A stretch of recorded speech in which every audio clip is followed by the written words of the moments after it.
Welcome back. Some breaking news. We've just heard from the Israeli Defense Force, who've revealed their interim findings on what happened the night that 7 aid workers were killed in Gaza. They said a case of false identity and a series of grave mistakes led to the deaths of the workers. As a reminder, 7 aid workers were killed in the strike, including 3 British nationals, James Henderson, John Chapman and James Kirby. They were all part of the World Central Kitchen security team, according to the charity. They were former soldiers and reportedly worked as private security contractors for UK-based firm Solace Global. Well, let's have a look now at what the IDF is saying happened. The World Central Kitchen teams have been delivering more than 100 tons of humanitarian food aid to a warehouse in Deir al-Balah. The convoy then left Deir al-Balah, driving through the deconflicted zone. The IDF said they believed Hamas fighters were in the vehicle. They also say they couldn't see the World Central Kitchen logo on the top of the car as it was nearly midnight. An IDF colonel, a major, signed off on the order to strike the first car. They now admit this was a case of mistaken identity. 2 passengers are seen running from the car and entering a second missile is launched, hitting the car. The IDF now say this was a grave mistake. Again, some passengers survive and run to a third vehicle. A third strike is launched and all 7 aid workers killed at this point. Well, following an investigation, Israel's defense forces have sacked 2 high-ranking officers and formally reprimanded 2 commanders. In a statement, Israel Defense Forces have said, quote, "The IDF takes seriously the grave incident that claimed the lives of 7 innocent humanitarian aid workers. We express our deep sorrow for the loss and send our condolences to the families and the WCK organisation. We consider the vital humanitarian activity of international aid organisations to be of utmost importance, and we will continue to work to coordinate and assist their activities while ensuring their safety and safeguarding their lives." Well, our Middle East correspondent Alistair Bungle joins me now from Tel Aviv. Ali, so many questions on this, and nothing, of course, will make up for the loss of lives, particularly for those that knew the individuals. It's interesting the extent of admission of error on the part of the IDF in this statement, including 2 senior officers being dismissed. What's your initial reaction? Well, I sat through a briefing. I was taken through a briefing, a long briefing, late last night here in Tel Aviv in the Israeli Ministry of Defense, minutes after the Israeli military had briefed ambassadors and a couple of hours after Benjamin Netanyahu himself had found out about the findings. I have to say, I mean, it was a string of errors that led to this catastrophe on Monday night. Let's go through them. This operation between World Central Kitchen and the Israeli body that controls the borders in around Gaza, known as Kogat, had been well coordinated. But the details of the movements of these vehicles was then passed down the command chain to the IDF's Southern Command, where it then stopped. They say they don't quite know at what point. And so the important thing to note there is it ultimately did not make it right to the very end of that chain. It did not make it to the cell that was operating the drones on that night. And so the drone operators and the brigade cell were not in full possession of the facts of what they were looking at. Then we have the situation on the ground. I've seen some of that drone footage, not all of it, I should say, and I have not seen some of the key moments. I've seen bits of it, but not all of it for my liking, I would say. There is definitely a moment when you can see an armed man on top of one of the trucks of aid. When I say trucks, like lorries, because we need to distinguish between the lorries and the vehicles, the armoured vehicles that the aid workers were travelling in. This gunman, opens fire, the IDF think, to try and keep some of the Gazans surrounding the trucks back. He didn't pose a threat to IDF forces, and he didn't pose a threat to the aid convoy. The aid is successfully unloaded, and at this point, close to 11 o'clock at night on Monday, 4 vehicles split. One goes a couple of hundred meters north to another warehouse. And then the other three, the three that were ultimately hit, go back towards the coast road and continue further south. Now, this is where the really crucial grave mistake happened. The brigade cell and the drone pilots believed that they saw an armed gunman get into one of those vehicles, and therefore they associated those vehicles as being Hamas vehicles. And it was their understanding that the 7 aid workers for World Central Kitchen had remained behind in the aid warehouse. And so therefore they then tracked these 3 vehicles. They fired on the first one, and then when they saw passengers still alive getting out, running to the second one, they fired on the second one, and then again on the third one. The fact is, they could not be sure that the person they thought who had a gun was getting into the vehicle had a gun. And the IDF admitted that they didn't carry a weapon. It was mistaken identity. At one point, the Israelis did try and get hold of the World Central Kitchen security team, but they were unable to reach the team on the ground in Gaza to try and establish what was going on. So having made the false assumption that this convoy was a Hamas convoy, they ended up killing 7 innocent aid workers, 6 of them foreign aid workers and a Palestinian driver.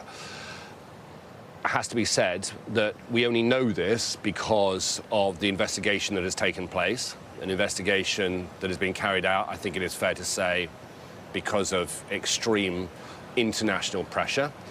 And of course, for many people, this will raise questions about the IDF's conduct in Gaza, its rules of engagement, and how thorough some of the forces are in establishing the identity of people before they fire upon them. And of course, therefore, it leads on that it raises the question that if this was a case of mistaken identity, how many other cases of mistaken identity have there been during the 6 months of war that have not been subject to a deep investigation like this one? Ali, it's fascinating hearing you recount going into this room last night and being talked through all of this. I just wanted to clarify one thing from what you've said and what you've written for the online report. But at a course of the evening, at a point in the evening, there was a specific order given to hold fire. Is that right? Yeah, that's right. From my understanding of it, there were actually sort of 2 moments. The first moment was when, and I spoke about a gunman being seen on the top of the aid lorry. Because that gunman was on top of the aid lorry, it was decided to not fire on that gunman because you would end up hitting aid as well. The second time when there was a specific order given not to fire was, and if I can refer you back to my last answer, do you remember when I said that 3 cars, the 3 that were hit, went off down to the south and the coast road, and 1 peeled off and went to a second warehouse? When it went to that second warehouse, I've seen the drone footage from that, and admittedly, it does look as though 3, 4, or 5 gunmen get out of that car. But because they enter an aid warehouse, the IDF gave the order not to strike the warehouse because it contains aid.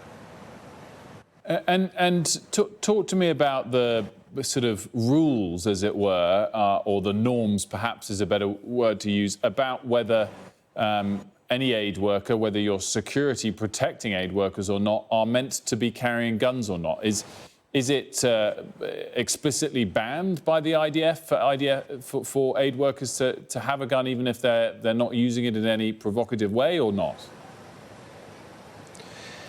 It's a really difficult conundrum, this.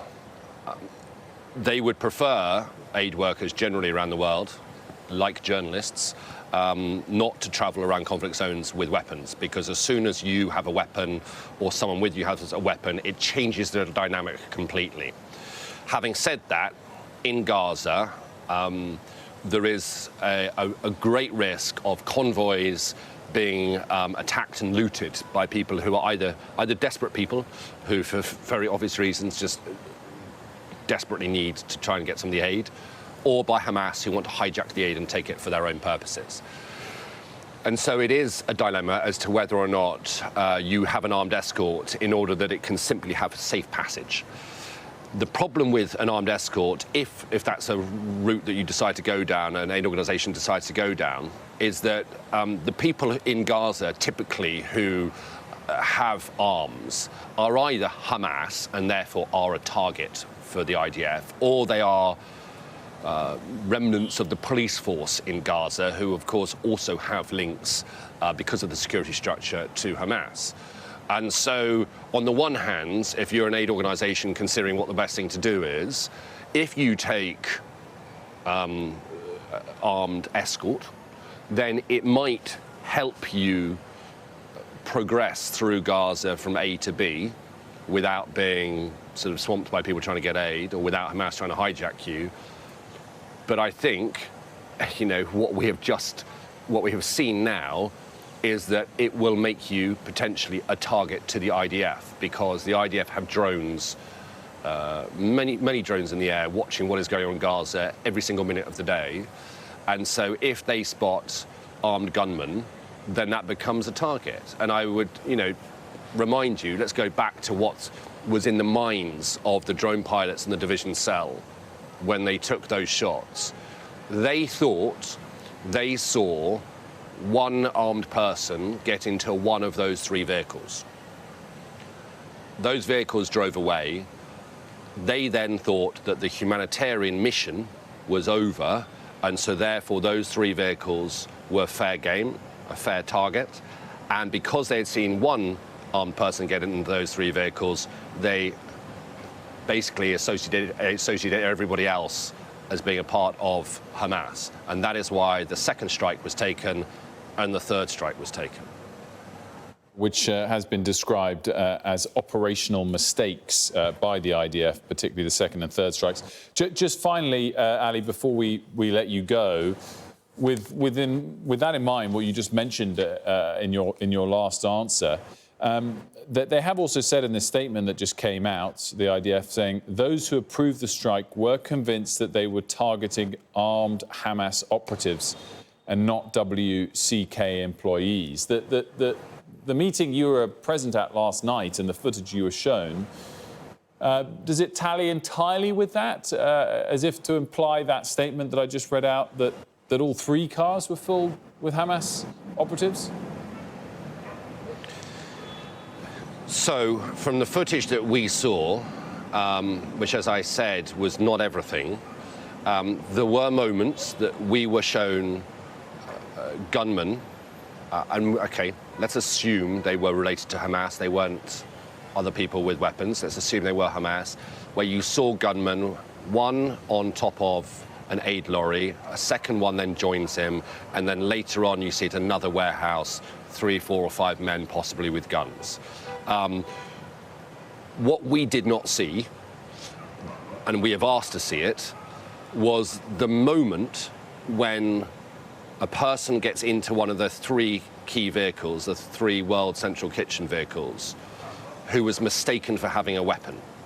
So I haven't seen that. What we were told was that the drone pilots thought they saw someone carrying a weapon getting into one of the vehicles.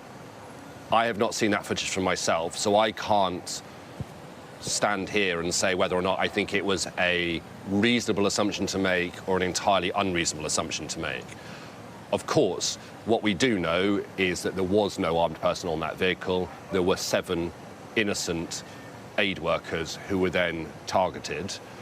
And what we also know happened is that the procedures, the operating procedures that the IDF expect of their forces were not followed. Alex Bunkle, thanks so much for that on the breaking news from the IDF.